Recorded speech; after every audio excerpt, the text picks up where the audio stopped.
지금 체포 영장이 이제 국회로 넘어왔습니다.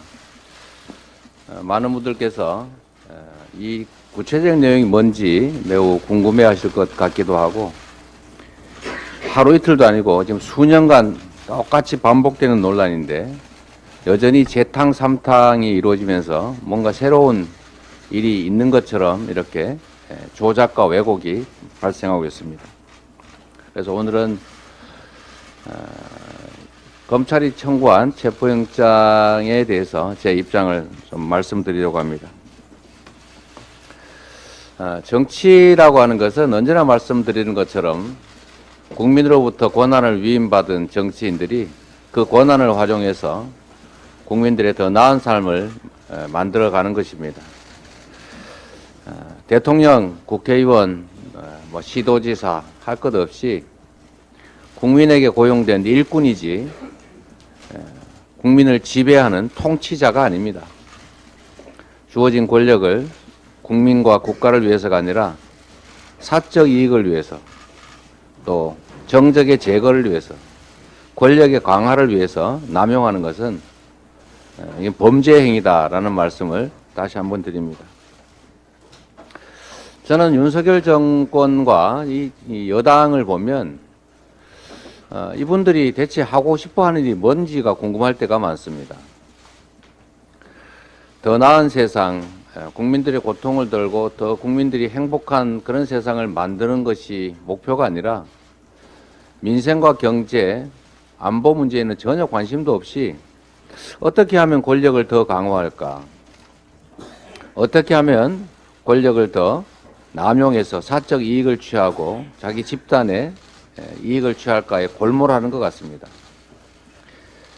제가 짧은 국회의원 생활을 하고 있지만 정부나 여당이 이런 사업을 하자, 저런 정책을 만들자, 이런 더 나은 세상을 만들기 위해서 어떤 노력을 하자, 이런 제안을 하는 걸 본 적이 없습니다.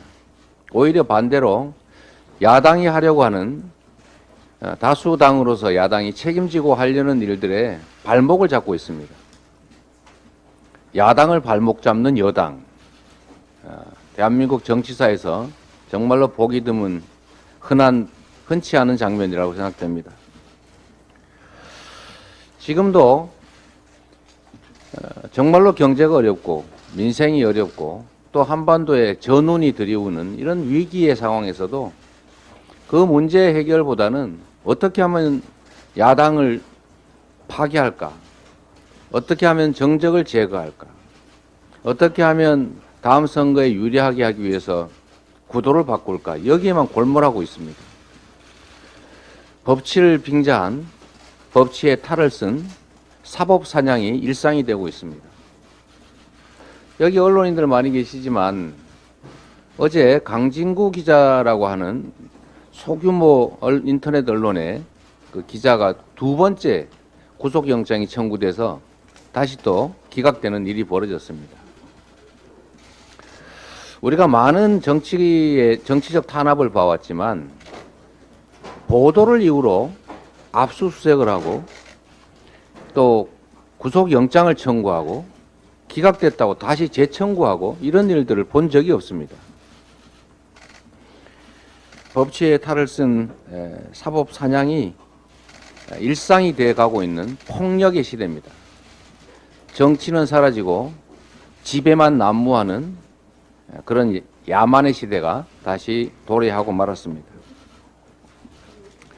지난 대선은 되돌이켜보면 역사적 분기점이었던 것 같습니다. 대선에서 제가 부족했기 때문에 패배했고 또 그로 인해서 제 개인이 치러야 될 수모와 또 순환은 제 몫이기 때문에, 제 업보이기 때문에 충분히 감당할 수 있고 또 감당해야 된다고 생각했습니다. 제가 역사의 죄인이죠. 그러나 지금 승자로서 우리 윤석열 대통령 또 윤석열 정권이 지금 벌이고 있는 일들은 저의 최대치의 상상을 벗어나고 있습니다. 국민들의 더 나은 삶을 위해서 노력해 주시기를 다시 한번 당부드립니다. 영원할 것 같지만 정권, 권력 길지 않습니다. 우리가 친한 친구 사이에도 자주 이런 말씀을 나누지 않습니까? 있을 때 잘해라.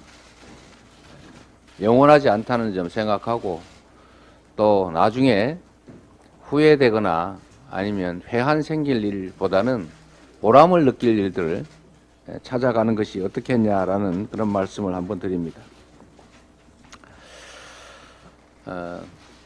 대장동 개발 관련 그리고 성남 FC 관련된 이 사건들은 이미 10년 전, 5년 전, 7년 전에 벌어진 일들입니다. 사건의 내용은 바뀐 게 없습니다. 바뀐 게 있다면 대선에서 패배했고 대통령이 검사를 하던 분이 됐고 그리고 무도한 새로운 상황이 벌어졌다. 검사들이 바뀌었다. 수사검사가 바뀌었다는 것 뿐입니다. 사건은 바뀐 것 없이 대통령과 검사가 바뀌니까 판단이 바뀌었습니다. 성남 FC 사건도 지금 이게 2018년부터 이제 수사가 시작됐던 사건인데 이게 다 무혐의로 불송치 결정이 됐다가 대통령 선거가 지난 후에 다시 재수사가 이루어졌고 수사진이 바뀌고 갑자기 무혐의 됐던 사건이 구속할 중대 사건으로 바뀌고 말았습니다. 대장동도 마찬가지입니다. 이게 2012년, 11년부터 2017년, 18년까지 벌어진 일인데 그동안에 박근혜 정부도 저를 탈탈 털었지 않습니까?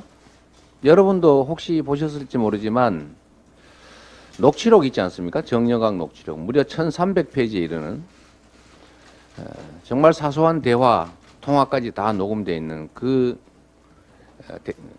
정영학 녹취록 그 녹취록을 보신 분은 아시겠지만 2014년 지방선거가 끝나서 제가 재선되고 난 다음에 청와대가 직접 이재명을 잡으라고 지시했다 이런 내용이 나옵니다. 그 당시 성남시에 모든 기관이 총동원돼서 그야말로 탈탈 털었습니다. 그 후도 그런 수사, 조사, 감사가 계속됐습니다. 어느 날 통계를 내보니까 제가 근무일 기준으로 4일 중에 3일을 수사, 감사, 조사를 받고 있었습니다. 압수수색 지금도 많지만 그때도 결코 적지 않았습니다. 아무 문제 없었습니다. 대선 기간에 이 대장동 문제가 불거져서 그때도 정말로 열심히 검찰이 수사했지만 아무것도 나오지 않았습니다. 그런데 대선이 끝나고 수사진 검사가 바뀌고 검사 수사 인력이 늘어나더니 결국 갑자기 이게 구속사안으로 바뀐 겁니다.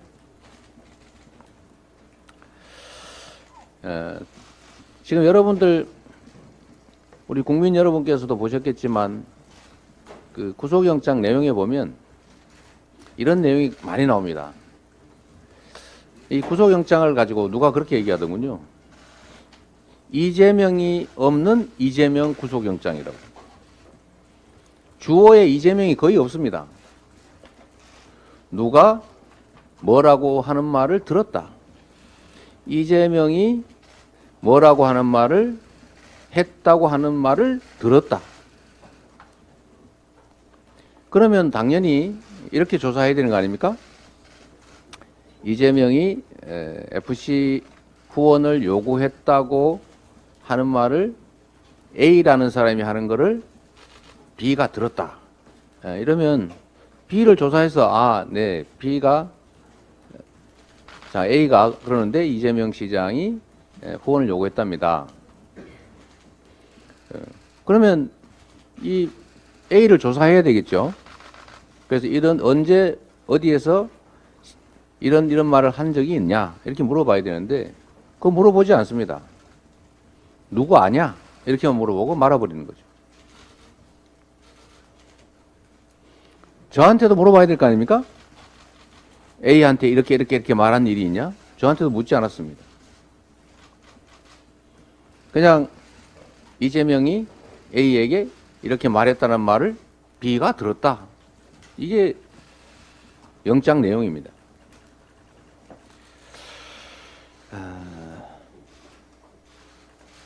또 이런 것도 있죠. 제가 정말 어처구니 없는 게 야당 대표라서 영향력을 행사할 우려가 있기 때문에 구속해야 된다. 그러면 대통령 부인은 어떻게 됩니까?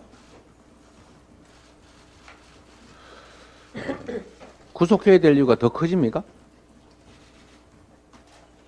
이런 질문을 한번 드리고 싶습니다.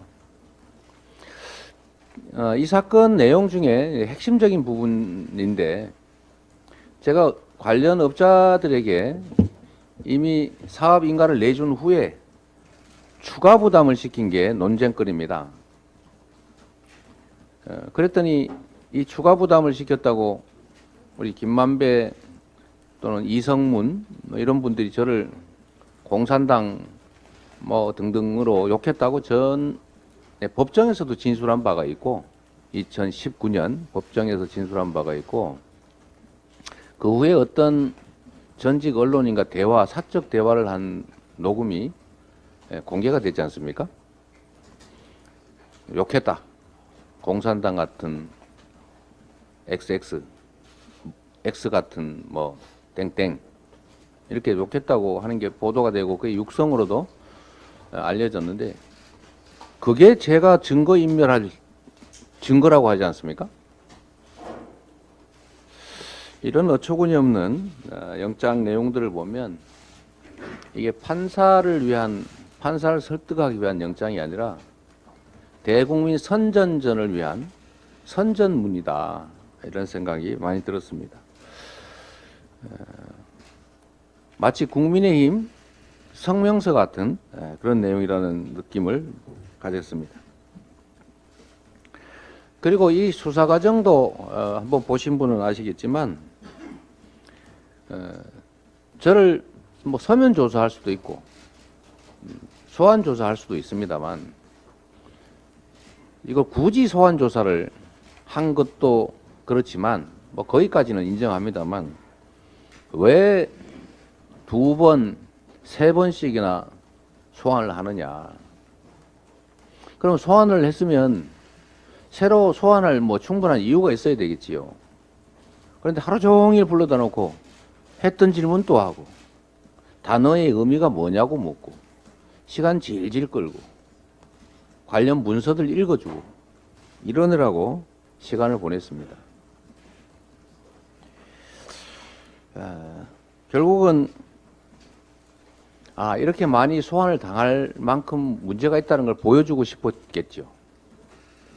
원래 최종 조사는 한 번 하면 됩니다. 그리고 소환 조사를 한 이유는 자백을 받기 위해서가 아니고 뭔가 증거를 제시해서 꼼짝 못하게 만드는 것 아니겠습니까? 그런데 제시된 새로운 증거, 증거가 없었습니다. 이게 유죄의 증거인데 한번 설명해봐라. 이럴 만한 내용이 하나도 없었습니다. 있으면 한번 제시해보라고 했는데도 여전히 제시 못하고 있죠. 이제 앞으로 우리 윤석열 정권이 하고 싶은 일은 아마도 이런 걸 겁니다. 영장 심사를 받기 위해서 구치소에 또 영장 심사가 끝난 후에 구치소에 갇혀서 대기하고 있는 모습 또는 수갑을 찬 이재명의 모습을 보여주고 싶겠지요.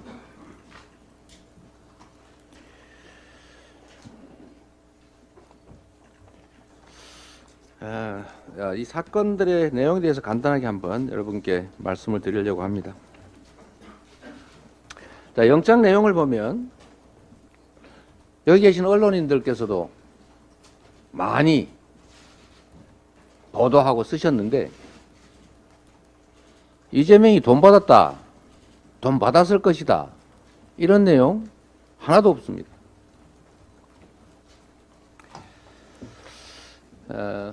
아시죠? 이재명 그다음에 그 주변의 계좌 추적을 압수수색 영장을 받아서 실시한다. 열심히 했겠지요. 물론 그전에도 수없이 했습니다. 뭐 아무것도 못 찾았나 보지요. 없으니 찾을 수가 있겠습니까? 제 주변에 가까운 또는 저와 인연 있는 모든 사람이 지금 조사받고 있습니다. 그저께도 제가 전화를 받았는데 후원금 냈다고 조사받으러 오라고 했다고 합니다. 다 뒤지고 있는 거죠. 그러나 아무것도 없었다는 겁니다. 대한민국 헌정사에 특정 개인을 잡기 위해서 공식적 검사 인력 60명, 거기다가 파견된 지원 검사까지 포함하면 제가 보기엔 70명을 훨씬 넘을 겁니다. 이 엄청난 숫자의 검사뿐만 아니라 이 검사들에게 배속된 수사관 평균 2~3명을 잡으면 약 200~300명이 수년 동안 또는 짧게는 1년 이상 저와 제 주변을 털고 있습니다. 그들에게는 안타깝겠지만 찾아낸 게 없다 보니까 결국 이전에 문제가 없다고 결론 났던 것들을 다시 뒤집어서 검찰에 포획되어 있는 정말 궁박한 처지에 빠진 그 사람들을 이용해서 번복 진술을 만들어내고 그 번복 진술에 기초해서 검은색을 흰색으로 또는 흰색을 검은색으로 이렇게 만들고 있는 것입니다. 변호사비 대납 어디 갔습니까? 그렇게 몇 년 동안 무슨 20억을 뭐 받았을 것이다. 언제, 누가, 어디서, 왜, 얼마를 어떤 방법으로 지급했는지의 이 팩트 중에 단 한 개도 없는 그 변호사비 대납서를 가지고 1년 수개월이 지나도록 그렇게 온 세상에 도배를 했는데 대체 어디 갔습니까? 조폭 연루설, 그것도 수개월 동안 돈다발까지 흔들면서 난리를 쳤지만 아무것도 없이 사라졌습니다.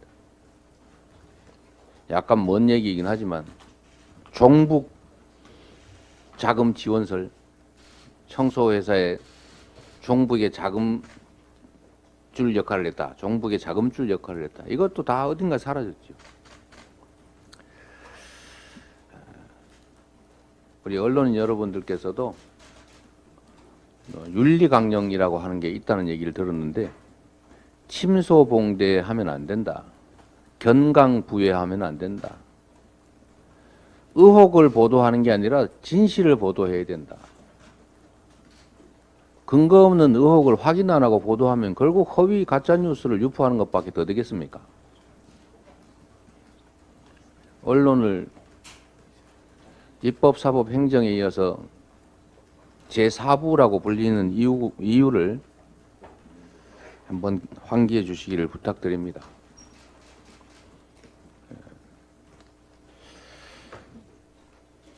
지금 검찰의 체포영장을 보면 결론은 그렇습니다. 70%를 환수했어야 되는데 환수를 그 이하로 했다. 그리고 1,830억밖에 환수하지 못했다. 그러니까 차액이 배임이다. 그 차액만큼 돈을 더 환수, 즉 세속적 표현을 하면 돈을 더 벌었어야 하는데 그것밖에 못 벌었으니까 차액이 배임죄다. 그런 겁니다. 근본적인 질문을 한번 던져보겠습니다. 회사 사장은 돈을 버는 게 의무가 맞습니다. 돈을 벌 수 있으면 최대한 벌어야죠. 시장, 군수, 구청장, 도지사, 그리고 대통령이 돈을 버는 게 일입니까? 의무입니까? 시장 경제 질서라고 하는 게 있는데 가능하면 소위 말하는 영리 활동은 시장이 한다. 정부는 그로 인해서 발생한 세금을 걷어서 최대한 균형을 맞춰 있는 대로 다 유용하게 쓴다. 이게 정부와 시장의 작동 원리입니다. 그래서 수천억이 아니라 얼마가 생기는 개발 사업도 다 민간에 개발 허가를 내주지 않습니까? 지금까지 그래왔죠. 앞으로 그러겠죠. 그러나 그게 잘못도 아니지만 꼭 바람직한 건 아니다라고 하는 특이한 생각을 하는 이재명 시장이 있었던 겁니다. 그냥 인허가 해서 생기는 개발 이익 100% 민간이 가지는 건 너무 많고 내 신념으로는 부당하다. 그러니까 개발 이익을 일부라도 어떻게든 환수하겠다라는 게 제 신념이었던 거죠.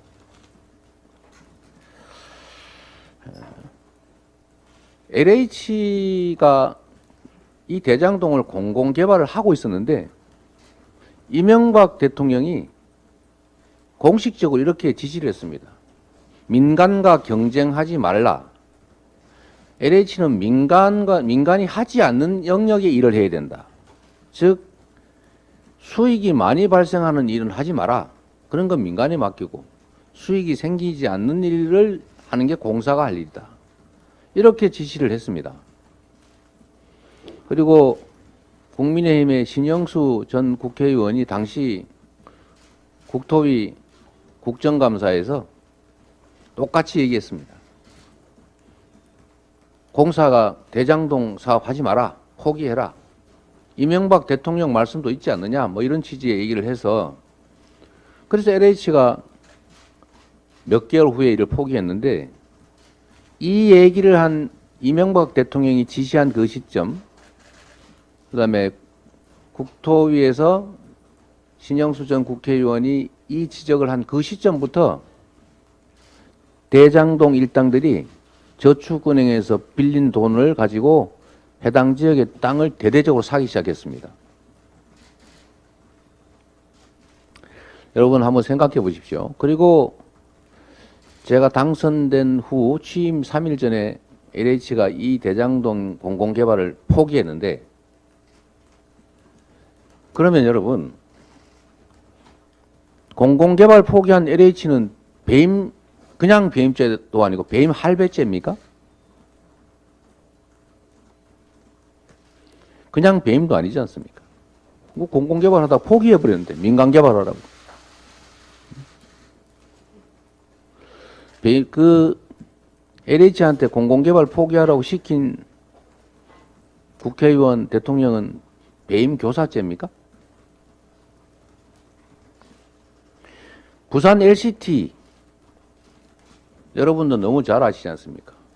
그 부산 도시공사 소유 땅인데 민간에 팔아가지고 민간에 개발 허가 내줘서 1조 원 이상 예상되는 수익 100% 다 챙겼고 거기다가 그 근처 기반시설을 부산시가 1,000억을 들여서 지원해 줬습니다. 이건 무슨 죄입니까 그러면?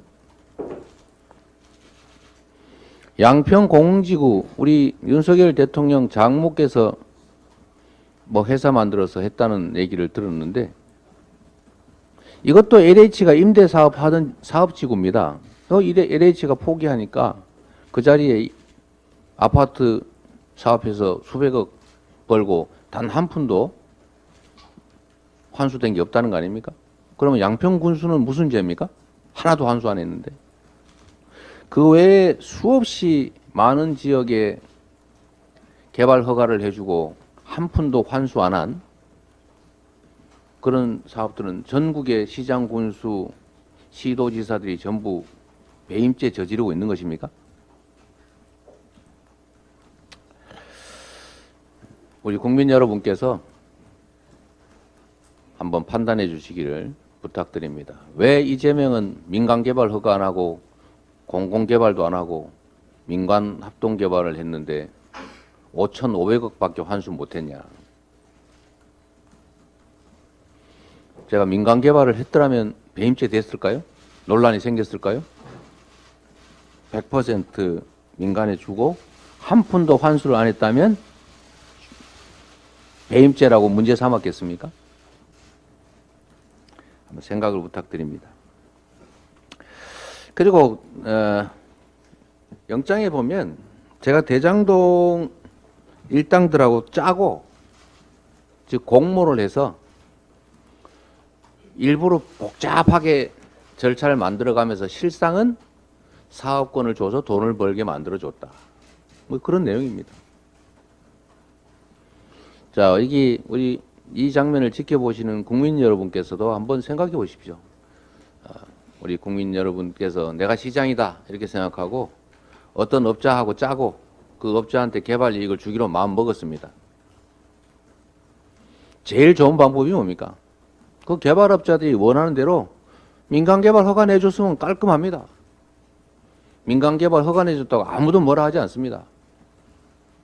LH도 공공개발하다가 민간개발 해주라는 대통령과 국회의원들의 압력 때문에 공공개발 포기했는데 성남시가 그냥 허가 내줬다고 누가 뭐라 하겠습니까? 그냥 허가 내줬으면 되지 않습니까? 그런데 저는 공공개발 추진했습니다. 100% 개발이익 환수하려고 시도했습니다. 그런데 국민의힘 남욱 그분도 국민의힘 청년위원장 출신이라는 거 아닙니까? 그리고 보시면 알지만 대장동에 거기서 이익을 취한 사람 다 국민의힘 사람들 아닙니까? 검사 출신들 아닙니까? 민주당 사람들 한 명이라도 있습니까? 이재명이 돈을 받았습니까? 제 주변에 무슨 지금 음해받는 사람들의 이야기 말고 뭔 혜택을 받았습니까?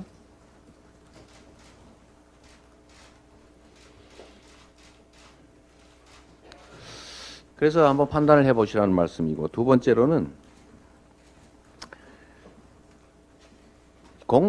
이 영장에 보면 그들이 원하는 대로 제가 했다고 돼 있는데 그건 사실은 완전히 반대죠. 제가 결코 양보하지 않기 때문에 그들이 제 정한 방침에 따라서 최선을 다했었던 것뿐입니다.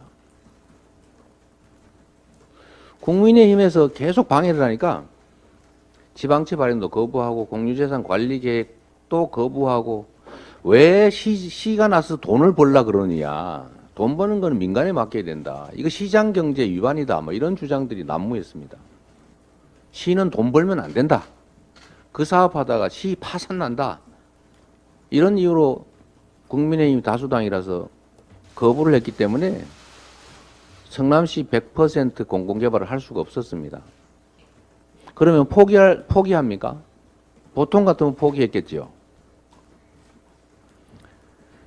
그래서 제가 표현한 대로 민간의 자본과 역량을 동원해서 사업을 하되 상당 부분의 개발 이익은 최대한 우리가 시민들이 환수하자 이렇게 바꿨습니다. 전략을 민간 합동 개발로. 자금을 동원할 방법이 없으니까요. 그랬는데 이 과정에도 그들이 원한 것은 몇 가지가 있습니다. 자, 수용을 하면 이 땅을 1,800억씩이나 들여서 부산저축은행에서 우리 윤석열 대통령 당시 검사의 비호로 안 뺏기고 그 돈으로 산 땅이 있지 않습니까? 아니면 원래 부산저축은행 수사 제대로 했으면 다 뺏겼겠죠. 그런데 안 뺏기고 그 땅을 가지고 있는데 그 땅을 다 사놨지 않습니까? 전체 면적의 약 60%. 엄청난 땅을 다 샀던 겁니다. 계약금 주고. 그랬는데 이거 수용하면 어떻게 됩니까? 다 날아가지 않습니까? 환지를 해달라고 했어요. 환지. 환지가 뭔지 우리 정치부 기자분들 잘 모르실 수도 있는데 땅을 맞바꿔 주는 겁니다. 현금으로 돈을 주는 게 아니고 수용을 하면 돈을 주고 땅을 다 넘겨야 되기 때문에 개발 이익을 못 갖지요. 그런데 환지를 해주면 땅을 바꿔주면 개발 이익을 땅 주인이 다 갖습니다. 환지를 해달라, 환지 방식으로 개발하자라고 하는 것 제가 끝까지 안 해주고 강제 수용했습니다. 땅 산 거 어떻게 되겠습니까? 다 못 쓰게 됐죠. 두 번째 그들이 원한 거는 민간 사업자로 그냥 파트너로 주민개발추진위원회, 즉 사실은 자기들이죠. 땅 산 사람들. 거기를 지정해 달라고 했는데 제가 공개 경쟁 공모를 하라고 시켰습니다. 그래도 지정이라도 하면 그 개발 이익을 가질 기회가 있지만 공모를 하면 사업자로 경쟁을 해서 뚫지 못하면 완전히 제로 되는 거 아닙니까? 또 세 번째로 이런 것도 있습니다. 자기들이 산 땅을 중심으로 개발 지역을 지정해달라. 이쪽을 사고 이쪽은 못 샀으니까. 제가 그러나 전체 지역을 다 지정했습니다. 개발구역 지정을 자신들이 산 땅 중심으로 지정해달라고 했지만 이거 그 사람들이 했다는 거 아닙니다. 이거 또 왜곡하면 안 됩니다. 주민 민원의 형식으로 계속 요구된 거예요. 그렇게 하기를 원했지만 그들 원하는 대로 되지 않았다 그 말이죠. 전체 지역을 다 지정했으니까요. 만약에 제가 그들하고 협잡을 했다면 최소한 민간합동개발 단계에서 그 주민들 또는 그분들을 그냥 민간 사업자로 해서 그냥 같이 SPC 특수목적법인 만든 다음에 거기다 허가해 주면 됩니다. 그들이 원하는 대로 환지해 주면 됩니다. 그들이 원하는 지역 지정해 주면 됩니다. 그리고 그들이 원하는 대로 1공단은 빼고 대장동만 개발해 줄 수도 있지만 그렇게 하지 않았습니다. 혹시 법조 기자분들이 보실지 몰라서 말씀을 하나 드리면 남욱이 그렇게 증언했다고 하더군요. 유동규한테 몇 억씩 주면서 이렇게 청탁을 했는데 그 청탁이 하나도 이루어진 게 없다. 그 청탁이 제가 알기로는 이런 겁니다. 공공개발 말고 민간개발해달라. 민간합동개발하면은 민간사업자를 자신들로 지정해달라. 자기들이 산 땅을 중심으로 사업지구를 지정해달라. 수용하지 말고 환지해달라. 이런 거였는데 하나도 수용되지 않았다. 그 말이죠.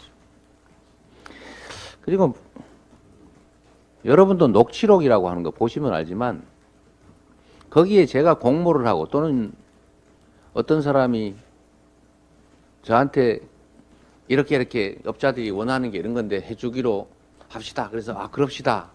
이렇게 얘기를 해서 동의를 했으면 그 내용이 왜 녹취록이 하나도 없겠습니까? 그 녹취록에 그런 내용이 하나도 없을 뿐만 아니라 오히려 이재명 시장 알면 안 된다. 이재명 시장이 너네 무지하게 미워한다. 제가 미워했습니다. 그 특정인은 모르지만. 부동산 투기 이런 세력을 제가 워낙 싫어합니다. 제가 파크뷰 특혜 분양 사건에 그 사람들 때문에 구속까지 된 일이 있어서 그러죠. 그런 내용이 하나도 없고 반대다 그 말입니다. 녹취록 내용이. 녹취록이 나오는 걸 읽어본 사람은 누구나 알 수 있죠. 그리고 정말로 황당한 거 이런 내용이 있습니다. 70%를 회수했어야 되는데 못했다. 여러분 시장의 물건값도 공급자와 수요자가 공급과 수요가 균형이 맞춰서 이루어지는 겁니다. 시장에서 70% 환수하겠다고 정했는데 안 사, 안 해. 이러면 사업 망하는 겁니다. 어떻게 이걸 일방적으로 정합니까?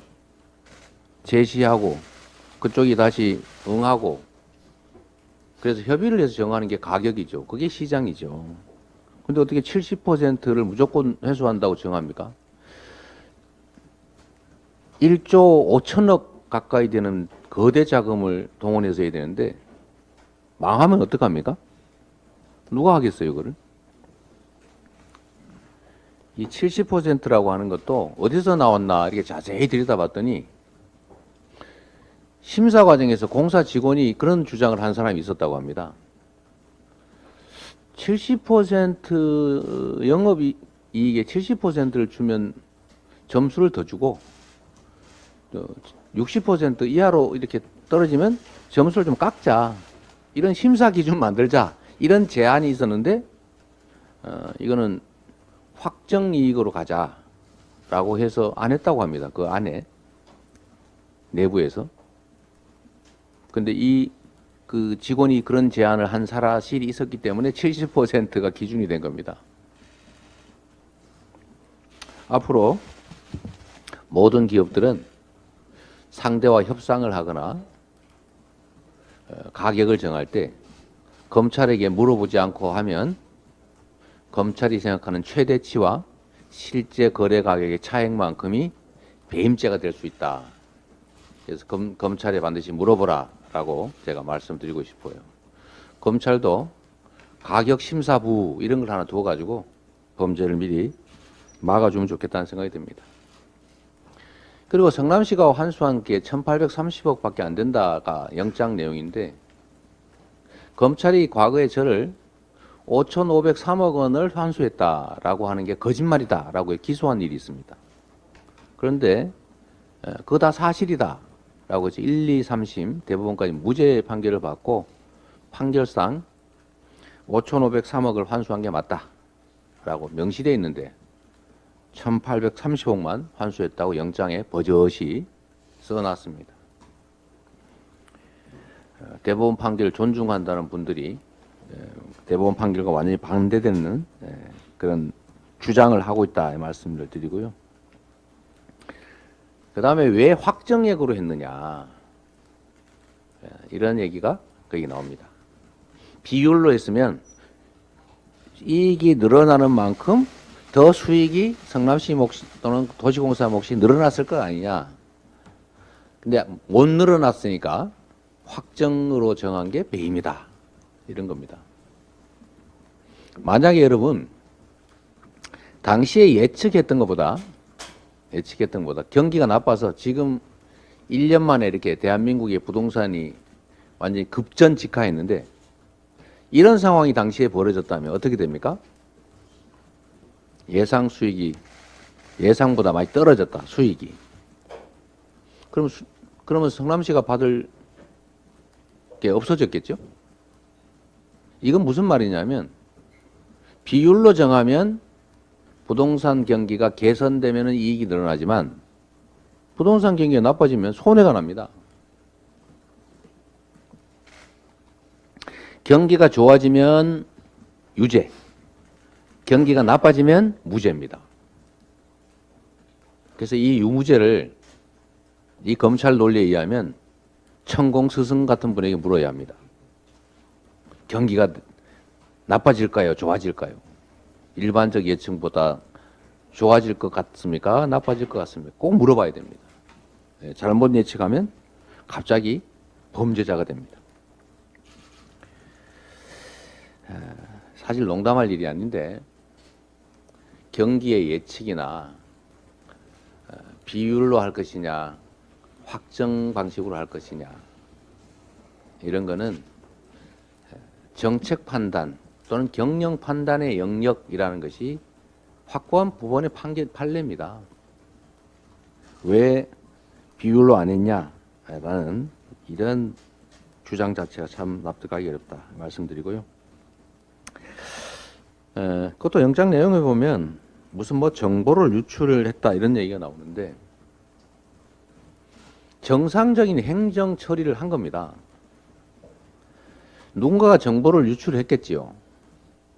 그러나 그 누군가 정보를 유출하는 걸 저한테 제가 업자들에게 이렇게 불법적으로 정보를 유출합니다 라고 저한테 보고를 하고 승인을 받는다는 게 그게 일반적으로 납득이 되는 얘기겠습니까? 그리고 아까도 얘기했지만 실제로 그렇게 했다면 그 업자들의 녹취록에 이번에 이재명 시장한테 이런 거 보고했더니 하라 그러더라 이런 내용이 한 줄이라도 있어야 될 거 아닙니까? 하나도 없죠. 위례 사업도 사실은 마찬가지 녹취록에 그 내용도 하나도 없고 공사의 고유 업무인데 공사가 하는 일인데 그거를 왜 일일이 저한테 보고를 하겠으며 제가 승인권자로 승인할 항목들이 몇 가지 있는데 뭐 그런 것들은 제가 당연히 결제하죠. 그러나 민간업자들과 유착했습니다. 이렇게 불법적으로 합니다. 이런 걸 저한테 보고하고 승인받았다는 말도 이상할 뿐만 아니라 그런 거 했더라면 그 별 시시콜콜한 얘기까지 뇌물 주고받는 얘기까지 다 녹음돼 있는데 그런 내용, 이런 내용이 얼마나 중요한데 녹취록에 대화에 저 통화에 없었겠습니까? 성남 시민구단 얘기도 똑같습니다. 이건 최근에 우리 그 경남도지사 하셨던 홍준표 대구시장께서 관련 기업들한테 후원을 요청하고 이렇게 후원 받았습니다 이렇게 해서 사진도 찍어서 낸 게 수없이 많죠. 그런데 저는 2014년 그 전후로 2015년 전후로 이명박 박근혜 정권으로부터 집중 견제를 당하고 있었기 때문에 그때 종북의 자금줄이니 이러면서 수사도 받고 아까도 얘기했지만 2014년 6월에는 청와대가 이재명 반드시 잡아라 이런 지시를 해가지고 성남시를 탈탈 털 때이기 때문에 어떤 의심을 받을 일도 제가 하지 않았습니다. 공무원들에게도 측근들에게도 주변 사람들에게도 다 그렇게 지시했죠. 내 근처에 있으면 폭탄을 맞는다. 벼락 맞는다. 그러니까 철저하게 조심하고 숨겨야 될 일을 아예 하지 마라. 우리는 어항 속 금붕어다. 이런 얘기를 수없이 했죠. 그래서 저는 관련 기업들에게 개별적으로 후원해라 또는 광고해라 이런 얘기를 한 번도 한 일이 없습니다. 제가 한 거는 그냥 정상적인 행정 처리를 한 거죠. 이 구속영장 내용 어디를 봐도 제가 한 행정이 뭐 잘못됐다 이런 내용이 하나도 없습니다. 열심히 찾았겠지만 하나도 못 찾은 거죠.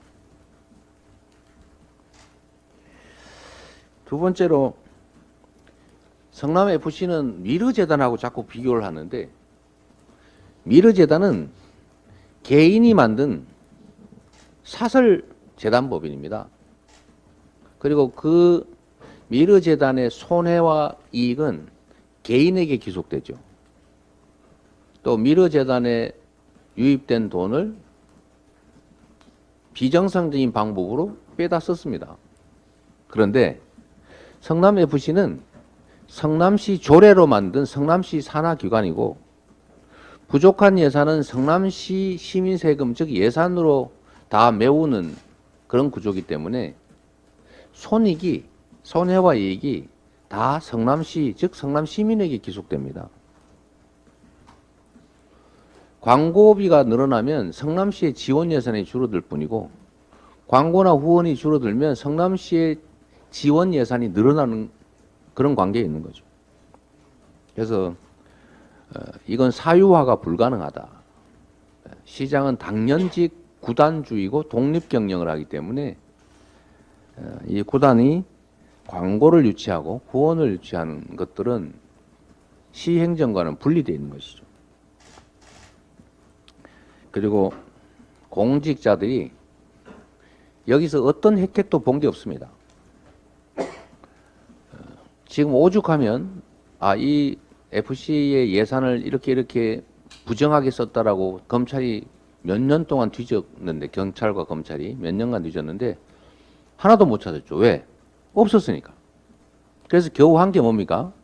직원들이 월급 받은 금액을 써놨어요. 그 직원들이 뭐 가짜 직원입니까? 다 정상적으로 일하고 자기 업무하고 그래서 받은 보수를 마치 무슨 불법적인 지출인 것처럼 써놨죠. 말씀드렸던 것처럼 이건 이미 무혐의 불송치 결정이 됐던 일입니다. 다만 딱 바뀐 거는 대통령과 검사가 바뀌었다는 것이죠. 네, 얘기가 좀 길었는데 여러분들께 꼭 여기 계신 분만이 아니라 또 많은 분들이 요즘은 직접 또 이 장면을 보시기 때문에 얘기가 좀 길었습니다. 네, 당 대표님께서 상세하게 관련 내용을 좀 잘 설명을 해주셨고요. 이어서 기자분들의 질의를 좀 받도록 하겠습니다. 손을 들어주시고요, 또 소속과 이름을 밝혀주시고 가급적 중복된 질문을 좀 피해서 질의를 해주시기 바라겠습니다. 질문을 좀 받도록 하겠습니다. 제가 이렇게 돌아가면서 좀 질의를 좀 받을게요. 여기 더 팩트의 송다현 기자. 네. 소속 이름만 다시 한번 얘기해 주시기 바라겠습니다. 네, 대표님 더팩트 송다영 기자고요. 검찰이 대표님 관련해서 쪼개기 구속영장 계속 청구할 거라는 전망이 우세하다는 보도가 계속 나오는데 대표님은 이에 대해서 어떻게 생각하시는지 궁금합니다. 무도한 세상이라 예측할 수 없는 상황이 벌어질 수는 있긴 한데 그 모든 가능한 경우를 예상해서 제가 말씀드리는 것은 적절치 않을 것 같습니다. 다음 질의 넘어갈까요? 이쪽 가고 또 가겠습니다. 우리 연합뉴스의 정윤주 기자. 대표님, 저 연합뉴스 정윤주라고 합니다. 지금 말씀해 주신 거 들어보면은 이제 바뀐 거는 대통령이랑 검사뿐이다 이런 말씀 해주셨는데 그러면 좀 검찰 소환 출석 3번 하셨던 것처럼 좀 불체포 특권 내려놓고 영장 실질 심사를 받으려고 하셨던 것은 아예 뭐 계획이 없었던 걸까요? 제가 그 대선 때도 이런 무도한 검찰 권력의 남용이 있을 것 같다는 생각은 했지만 지금처럼 없는 사건을 만들어 조작하는 것을 이렇게 대놓고 할 것까지는 예상을 못했습니다. 평화시대 정말로 모두가 규칙을 지키고 합리적 예측이 가능한 그런 사회에는 담장도 없애고 대문도 열어놓고 그렇게 사는 게 맞다라고 생각하고 또 그렇게 얘기했죠. 그러나 정말 강도와 깡패들이 날뛰는 이 무법천지가 되면 당연히 담장이 있어야 되고 대문도 닫아야죠. 상황이 참으로 엄혹하게 본질적으로 바뀌었다는 생각을 합니다. 네, 다음 질의 받겠습니다. 한국일보 오태경 기자. 네, 대표님 안녕하세요. 저 당 안팎으로 제가 지명을 하면 소속과 이름을 다시 한번 얘기해 주시고 또 천천히 질의해 주시기 바라겠습니다. 네, 안녕하세요. 한국일보 오태경 기자입니다. 대표님 당 안팎으로 이제 대표님 거취와 관련해서 당에 이제 부담을 주면 안 된다. 직을 내려놓아야 된다는 말도 있고 이제 공천권 관련해서도 좀 결단을 내려달라는 목소리가 있는데 여기에 대해서 어떻게 생각하시는지 궁금합니다. 일단은 생각은 머리로 하고 있고요. 별로 감흥이 없는 농담이었군요.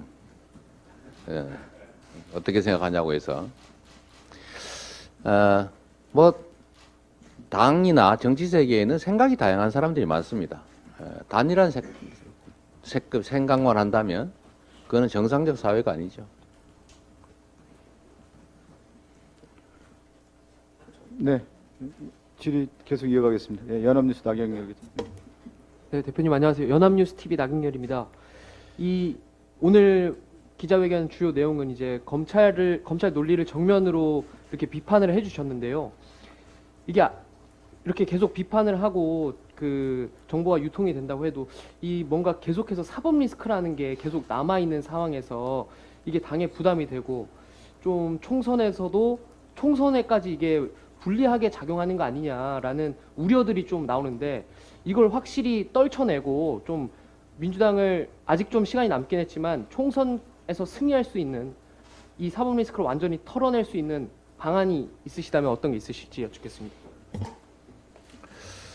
국경을 넘어서 오랑캐가 불법적 침략을 계속하면 열심히 싸워서 격퇴해야죠. 오랑캐의 침입 자체를 막을 방법, 회피할 방법이 있느냐? 없죠. 저는 그게 정치의 한 과정이다 이렇게 생각합니다. 사법 리스크가 아니라 검찰 리스크죠. 적법한 수사와 정당한 권력 행사가 아니고 부정한 목적에 의한 검찰권의 남용, 국가 권력의 남용을 우리 국민들께서 다 지켜보십니다. 저는 국민들의 집단 지성을 언제나 믿었고 그 국민들의 힘으로 외롭지만 이 자리까지 왔습니다.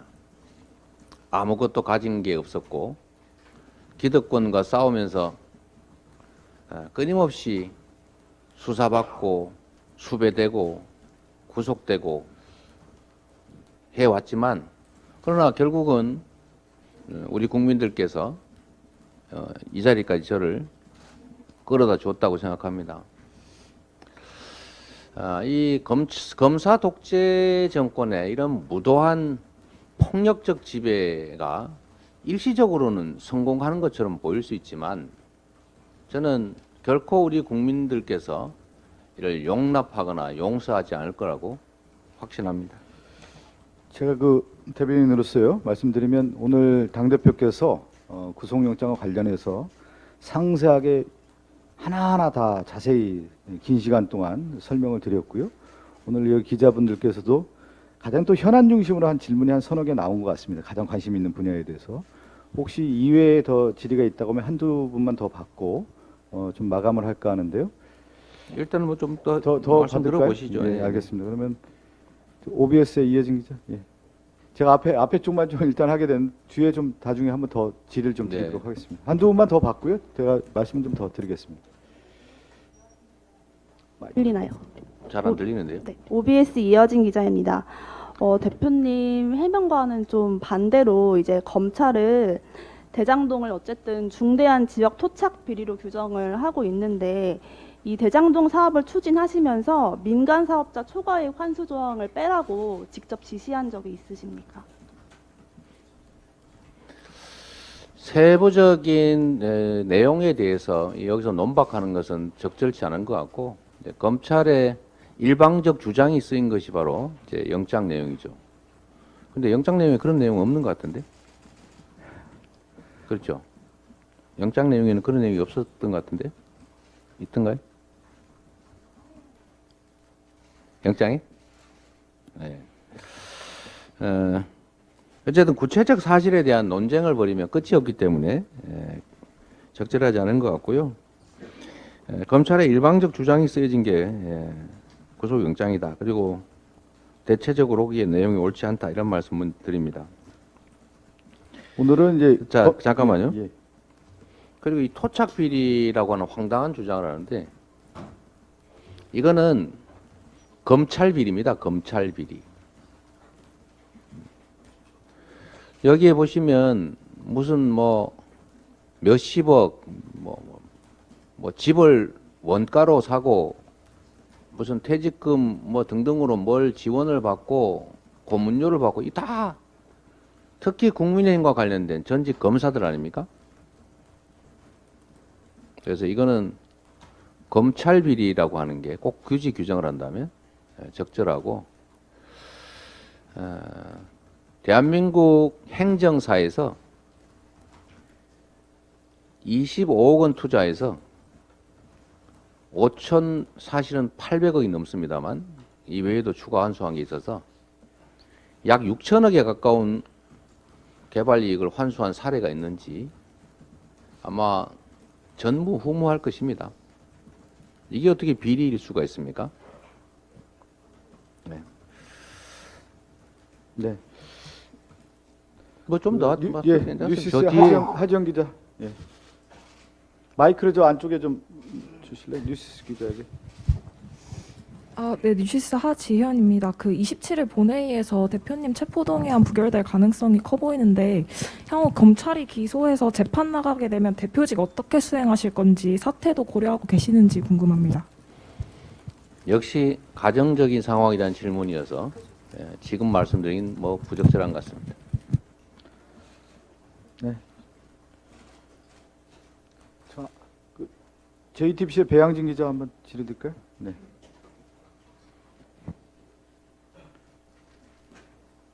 네, 저 JTBC 배양진입니다. 같은 질문을 한 번 더 드려야 할 것 같은데요.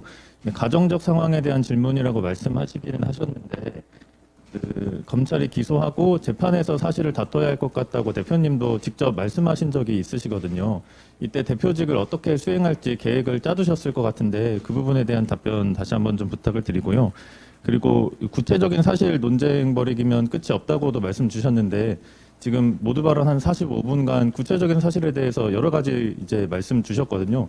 근데 이제 아까 저희 취재진이 그 초과이익 환수 조항 삭제 지시를 한 적이 있느냐 이 부분 한 가지 질문을 드렸는데 여기에 대해서 이제 구체적 사실에 대해서는 논쟁하면 끝이 없다고만 말씀하시는 건 좀 부족하지 않나 싶어서 이 부분 질문도 다시 한번 좀 정확한 대답을 좀 부탁드립니다. 제가 경기지사일 때 그 4가지 혐의로 기소돼서 전부 무죄를 받은 일이 있는데 약 2년 동안 그 재판에 시달렸습니다만 그 사이에 경기도정은 꼴찌 평가에서 1등 평가로 완전히 바뀌었다는 점 상기해 주시기 바랍니다. 초과이익 부분은 이 검찰도 이미 알고 있습니다. 내부 직원들끼리 논쟁하다 끝난 일이었다는 거죠. 저희한테 보고한 일도 없고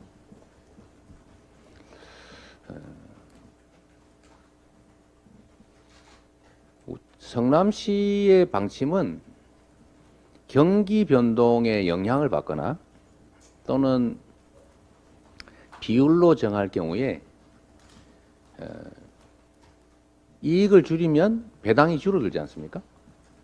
그러면 비용을 부풀리거나 이익을 줄이는 그런 부정행위를 할 수도 있고 또 관련 공직자들에 대한 로비, 협잡이 발생할 수 있기 때문에 확정액으로 한다. 라는 게 명확한 방침이었습니다. 네, 다음 질의를 이어갈까요? 여기하고 이렇게 두 분하고 더 질의를 받을지는 한번 제가 생각을 좀 해보도록 하겠습니다. 네. 뭐 대체적인 내용들이 좀 다 나와서 네, 한번 들어보고. 예, 들어보겠습니다. 여기 아시아 경제 박준희 기자. 네.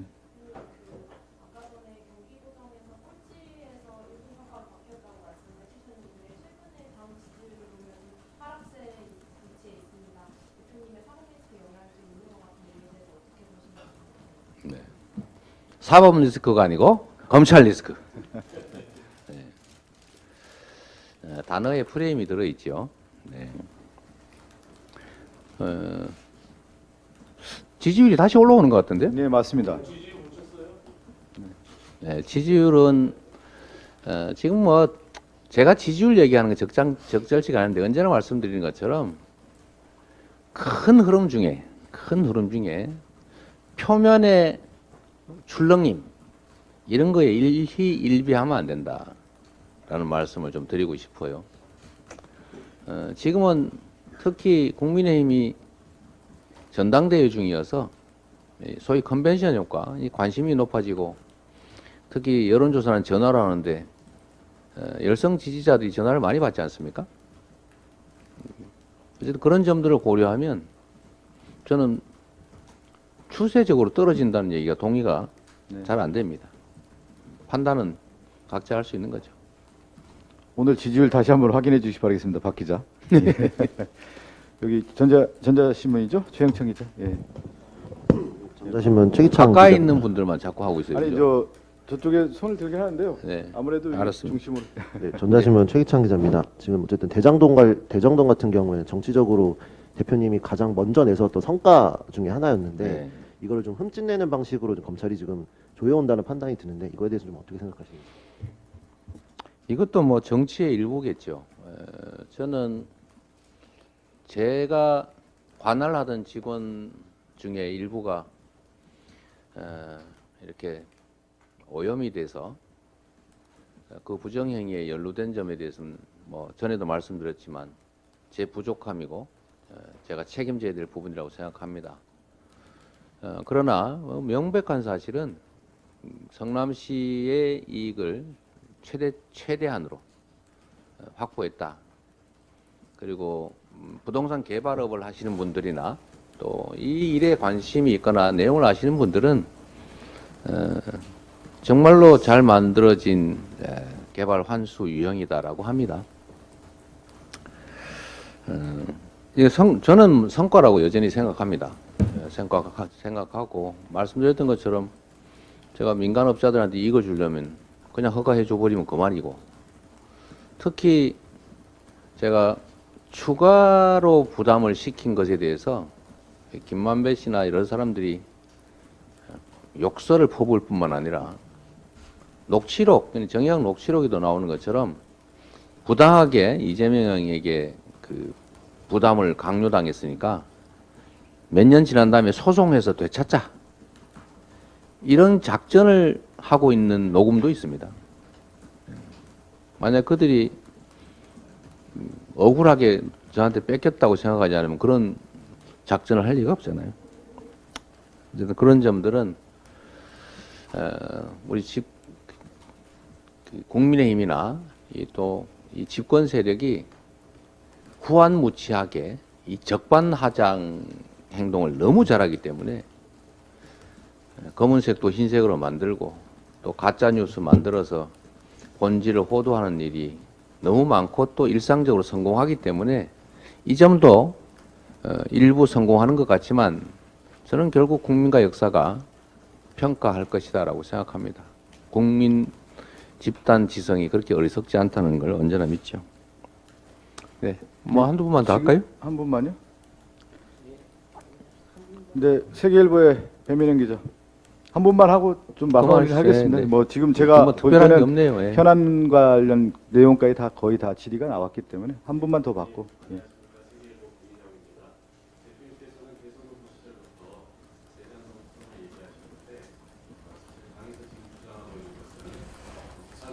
수사가 제대로 되지 않아서 소위 대장동 매각이 사업 2천을 확보했다.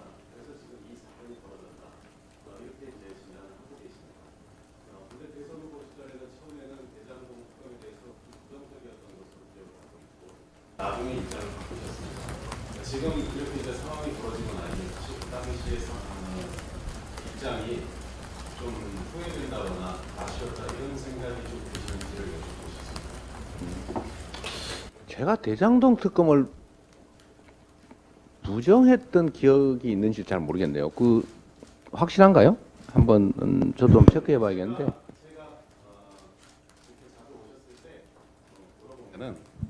대표님께서 팔을 휘저으시면서 대답을 안 하고 가신 적도 있고 그게 모르겠습니다. 지금 인터넷에 동영상이 많이 있고 국민들이 기억을 하고 계시니까 거기에 대해서는 자, 한번 말씀을 좀 주십시오. 제가 갑자기 기억이 없는 얘기를 하셔서 혹시 나이가 들다 보니까 내가 말하고 잊어버렸나 했더니 그건 아니고 제가 손을 휘저은 장면을 그렇게 해석하셨군요. 예. 대선 때부터 제 명확한 입장은 특검으로 규명하자였습니다. 근데 그 당이 그걸 받아주지 않았고 제가 당대표 된 이후에도 당론으로 특검법 발의를 저희가 하고자 했는데 당내 이견이 있었습니다. 지금도 저는 가능한 범위에서 특검을 하자 이런 입장입니다. 특검의 범위와 관련해서 뭐 50억 클럽만 하자 뭐 이런 얘기가 있는 것 같은데 저는 최소한 자금 흐름과 관계된 건 다 해야 된다. 지금 50억이라고 쓰여져 있는 그 사람들 말고 부정하게 이익을 취한 사람이 없을 리가 없지 않습니까? 그 안에 뭐 이재명도 있을 것이다라는 그런 추측들, 뭐 억지 주장들을 많이들 했지만 결국은 뭐 지금까지 못 찾았죠. 없었으니까. 네. 제 입장은 명확하게 대장동 자금 조성 과정, 그다음에 어차피 그 50억뿐만 아니라 할 거면 저는 자금 사용처, 수익 차용처, 이 자금 흐름과 관계된 건 모두 수사할 필요가 있다고 생각합니다. 제가 배 기자 대선 때 대변인을 했는데요. 당 대표님께서는 특검을 하자고 일관되게 주장을 하셨습니다. 그거 다시 한번 확인해 주시기 바라겠습니다. 손을 휘휘 저은 걸 그렇게 해석하셨다고 하니까. 당내에서 좀 논란이 있었는데 특검을 하자고 당대표께서 일관되게 말씀하셨다는 말씀하고 이 정도로 좀 마무리하도록 하겠습니다. 또 다음 기회에 또 자리를 또 마련하도록 하겠고요. 대표님 여기서 마무리를 하도록 하겠습니다. 네, 오늘 감사합니다. 오랜 시간 동안 또 기자 여러분 함께해 주셔서 대단히 감사드립니다.